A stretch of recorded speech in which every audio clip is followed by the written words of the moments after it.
Ever since the pandemic happened and people started working remotely, the idea of being productive at work became more popular. If you'd like to get a different idea on how to be more productive at work, this video might be helpful for you. Hey, what's up everyone? If you're new here, my name is Akin. I'm a data analyst working remotely at a healthcare analytics company. And in this video, I'm gonna talk about how I stay productive at work. Before I start, I think it's important to note that I'm not a manager, so my days are not filled with meetings. If you are one, I hope you're not in meetings all day every day and have time to get some actual work done during the day. So let's get right into the tips I use to stay more productive at work.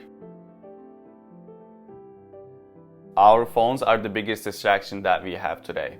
Whenever we get a downtime, we tend to pick up our phones and check what's happening on social media. And the notifications we constantly get interrupts us from what we're doing. You're focused on a task, you're in deep work mode, and you get a message from your friend. Even if your phone is in silent mode, usually the vibration is on and it's enough to disturb you. So what I do when I'm doing deep work is to turn the work mode on my iPhone. The good thing about this is you can customize the mode to allow certain notifications, so that you don't have to worry about your mom calling and not picking up.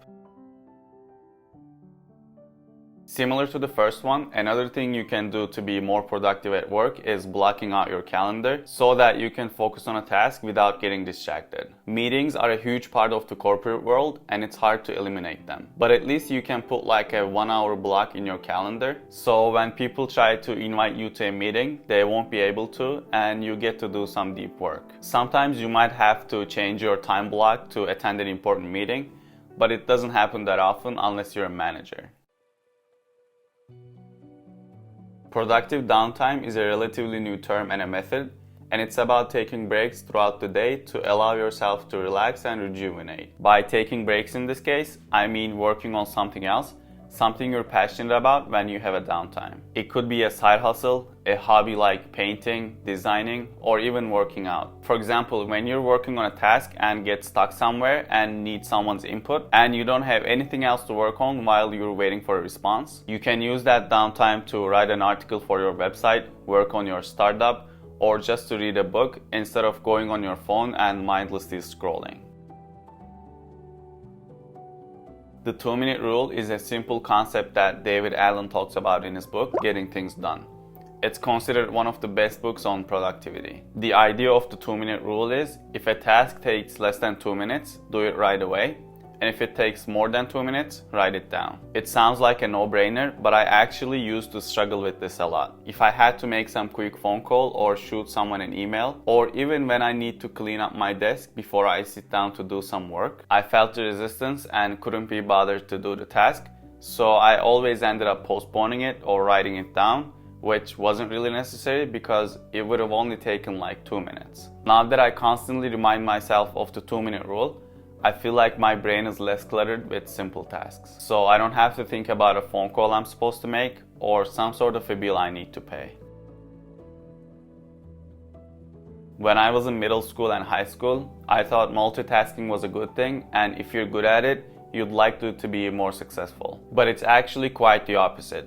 The real superpower, if you will, is to focus on one thing at a time. When you only focus on one task, you're probably gonna get that done faster, but more importantly, it's gonna be a high quality work. I still tend to multitask, but I'm trying to get better at keeping my focus on one single task. Sometimes I am multitasking, but it's usually with mindless tasks, which is the next tip I'm gonna talk about.